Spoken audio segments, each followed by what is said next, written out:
it's a standalone document. The state of Rhode Island had said for a long time they were going to actually make a standardized template, and that, of course, did not happen.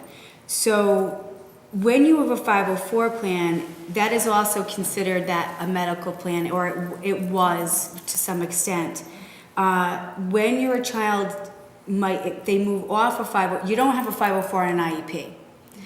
However, where do you put the medical needs when you have an IEP? You don't put them on the accommodation plan. It's just simply not enough space, and it's not really appropriate in a lot of respects, because the teachers don't really need to know that my daughter's on Lamictal. They just need to know that she's on medication for her seizures. So that being said, some of that healthcare plan overlaps with the 504, but it doesn't with an IEP. You will also have that individual healthcare plan if you just have, say, a child with attention deficit disorder, and they're on medication and they need accommodations, or they need, this is the plan of, they need to go to the nurse here, or they need to do this. Or say they have diabetes, they would have an individual health care plan. They need a snack here, they need a snack here, they need a snack here, they need to test their blood here. You would not see that on an IEP at all. A 504 really is to level the playing field of academics, though. So most school departments are trying to, and chime in at any time, but they're really trying to pull away from having those medical things on a 504, because they really should be. Ours is pushing it in. Yeah. Ours is pushing it together. Yeah, and where I am, they're pushing it out. And again, that's that don't assume anything. And it's different everywhere you go. Because for us, we want to see on a 504 plan what a child needs within the classroom setting to help them. Maybe they need someone who has epilepsy and doesn't have a learning disability, might need extra time. Maybe the medication gives them a side effect where they're sleepy. So they may need to rest, or they may, that would be there, versus that medical plan is just, should be so in-depth and so specific to everything that describes your child. Like, you should read that and say, that's my kid. Like, I have, the first paragraph is about Megan and her seizures. The next part about that are her objectives. And then it goes on and goes on, and there's just no room on either side. And I would advocate for your child to say, no, I want this document to be separate. Okay. You need the time. And probably start with the nurse? Yes. Okay, great, thank you. Yeah. One of the great things I heard was communication is the key, and not to wait. I heard that both on the clinical side, on the educational side, and on the psychology side. And I think that's probably if you have to take the takeaway, that's certainly the big one, is communicate and be honest. Start those honest conversations early and often. Yes. Right, yeah, exactly. Early and often. Yes. And that seems to get the help that, or the pathway for the help that you need.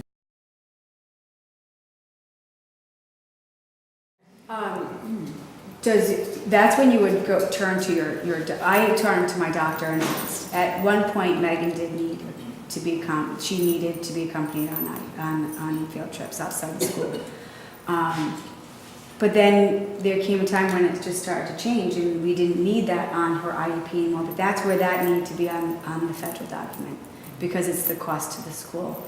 Right. So what I usually say, depending on the seizure control, what is the activity going to be? First of all, how dangerous is it going to be? Is it going to be again a ropes course or something else, something to do with water? What exactly is the field trip about? Is it just going to Boston to be at the Science Museum for the day? So as long as the teachers are aware, the dice title is with them, the seizure description is with them, so that they know what a seizure looks like, and they can document and give the child the medication. The child knows somebody is. If your child is old enough to know that somebody is there for them to be comforted, that somebody will take care of them if mom and dad are not there, then I think it's okay to let them go.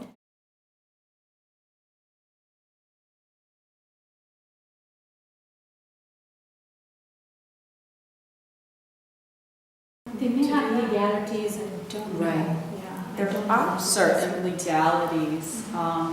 Again, we've just talked about anti-discrimination clauses. Your child needs to be treated like every other child, which means that you cannot discriminate against your child for having epilepsy and say that somehow or other he cannot go on the field trip. Right. So, depending on your school, there may be first aid personnel available. In the building that I work in, I'm very fortunate to work in an incredibly supportive building where we have lots of CNAs and we have a nurse because we have a lot of children with significant disabilities as well as lots of typical peers. So there may be some other staff person that can go, or the nurse may need to be freed up to go on the trip.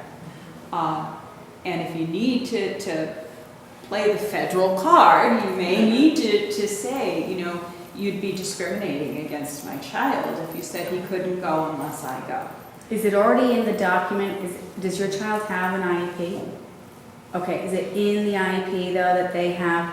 So the understanding has always been that you've been on all the field trips thus far. You may And we have have to call used an that. IEP review and talk about this because it's really, they shouldn't be dictating that to you. That really should be a discussion. And being that you have had somebody accompany him personally thus far, it's going to have to get written in that a nurse accompany him on this trip.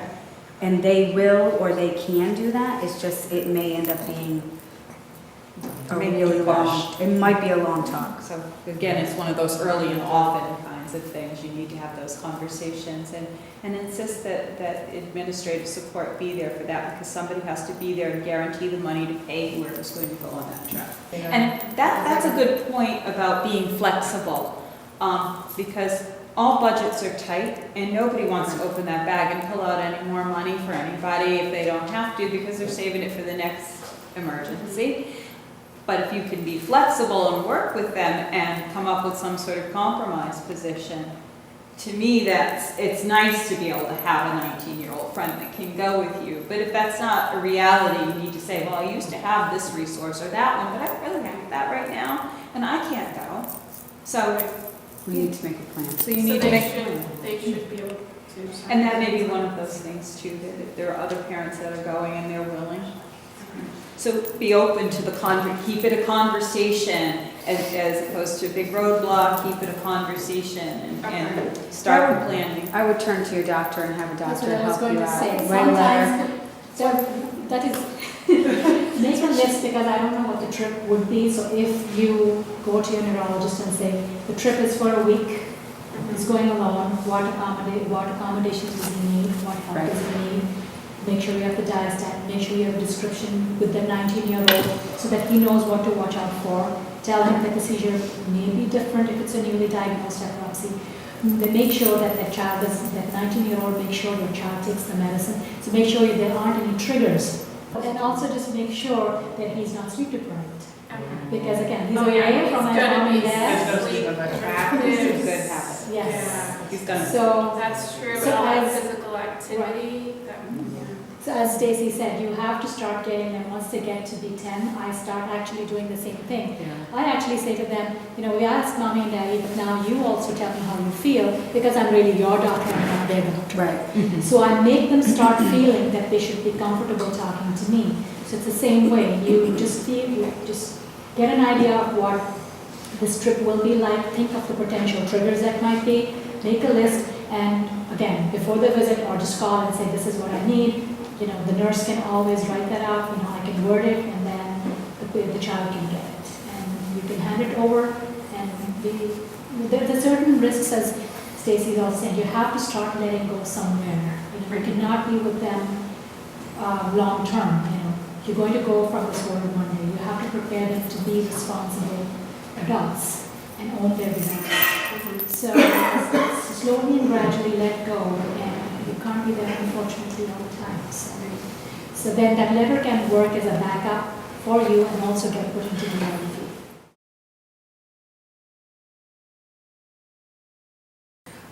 We've had a child that who had seizures and other medical complications that were made far worse traveling on a hot school bus in the beginning of the school year, Another at the good end of the point. school year. Now, school bus, yeah, it's so comfortable, right? Just, in order for the child to start school, we had to make very special not me personally, of course, but administratively, and our transportation company had to work together to meet his needs on the bus, because he couldn't safely be transported any other way. So there had to be air conditioning on the bus, and we needed either a CNA or a nurse to ride the bus with the child, because he was also prone to having extended seizures and needed a medical professional to administer diastat. I don't remember how old he was, but he was relatively small. He was like third grade or under. So he needed someone to ride the bus, and the bus driver and the monitor are not going to deliver the diastat. We wanted a medical professional to be able to do that. So they paid for someone to ride the bus with him that understood the seizures, had basic first aid training, and could administer the diastat. And all of that was written as part of the plan for that child. Interesting. Yeah. But it's a case-by-case basis. And it is case by case. Every So- kid might not get that. Right, so you can't assume, and honestly, for Megan, the bus made her very, very ill. And because we lived within that mile of school, She would take the bus. they would accommodate her, and she was gonna go on the little bus. And then she could get all these accommodations, and I said no, that we would drive her. Excellent. Because I didn't want, The little bus. I didn't want the little bus. Yeah. I didn't want that for her, and because where we live, so we drove her. And so again, it's making those small accommodations in school, and so yeah, I could drop her off. I could get a ride for her. Interesting. But Well, that's it's one of really our case goals, by is to try to case. bring some awareness, education awareness, at least to the driver and to the monitor, so at least they're trained in safety, if nothing else.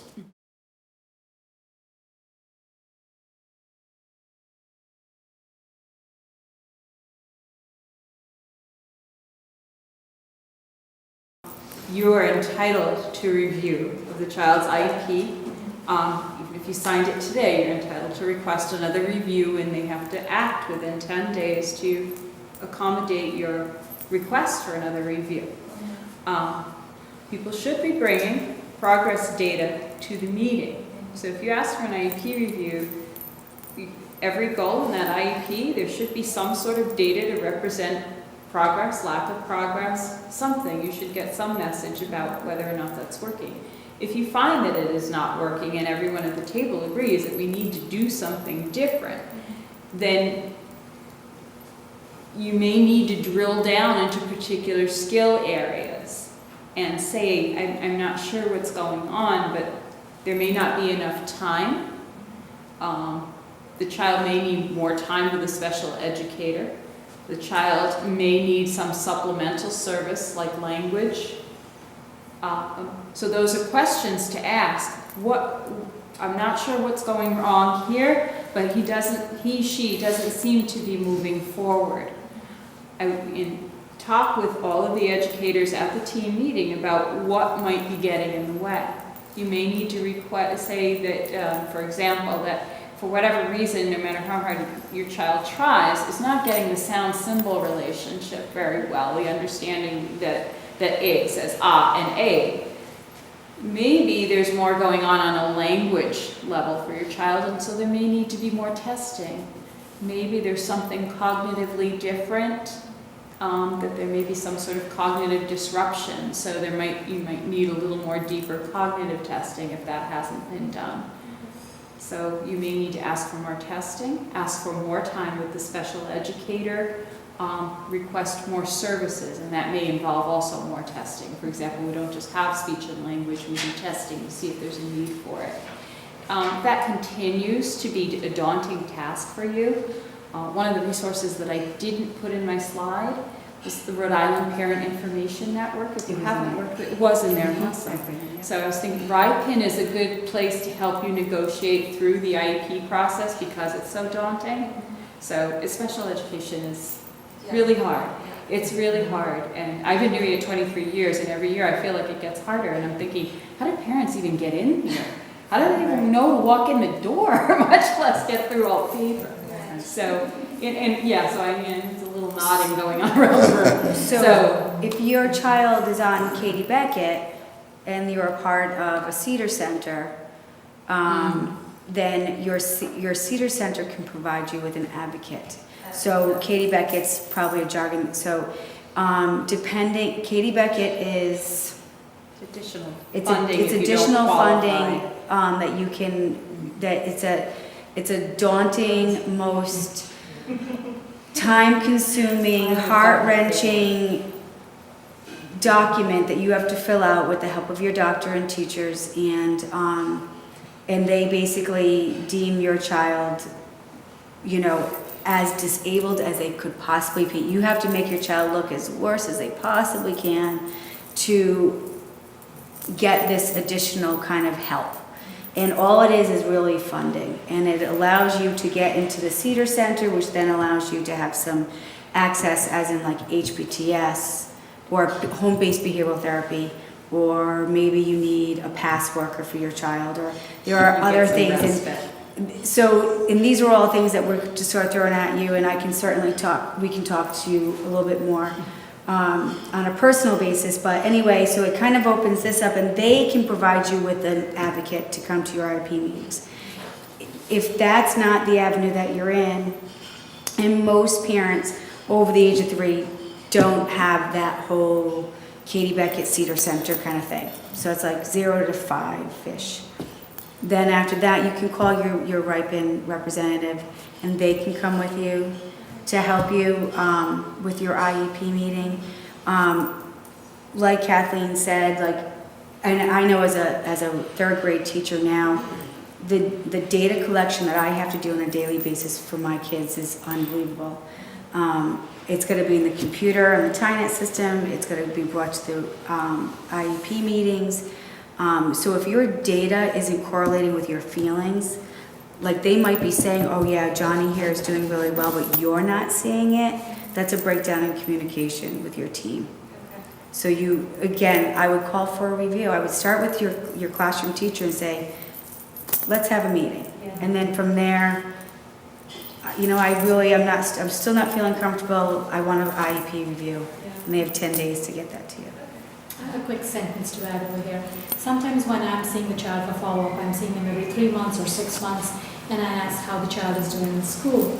And as Stacey's saying, it's not matching with what your expectations are and what the goals have been. Parents are very reluctant, and they sometimes think that the review only happens once a year. No, you can go and ask that it needs to be revised. It's not helping, it's not making any changes. So you can go and question, and you can go and ask for it to be reviewed. You're also dealing with a child on medication, and you're thinking, Right. my typical child over here, did A, B, and C, but my child here isn't doing that. What's typical to your child? And that's going to be the help of the special educator, the psychologist, and your doctor to help you neurologically understand what your child's path might be and where your reasonable expectations for your child can be.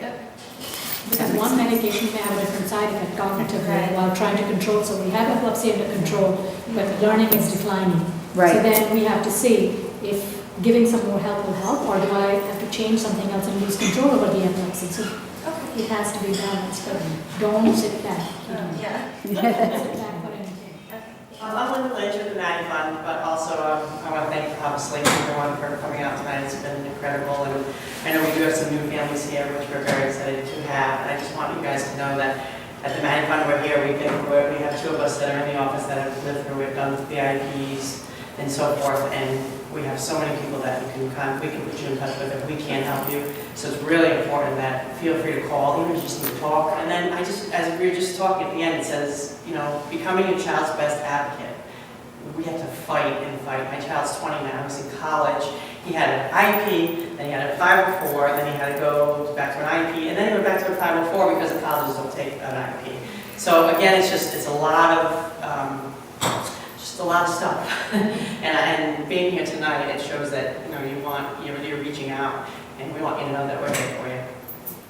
These are extraordinary people, and You couldn't do better. And I mean all of you, really. I do mean all of you, because you're here because you mean the best for your child. You couldn't be in better hands. And I think your children are lucky to have you as parents for doing this for them. There are lots of children who do not have parents who really go out to bat for them, unfortunately. So. Well, I want to thank you all, our panelists. What a wonderful presentation. Thank you.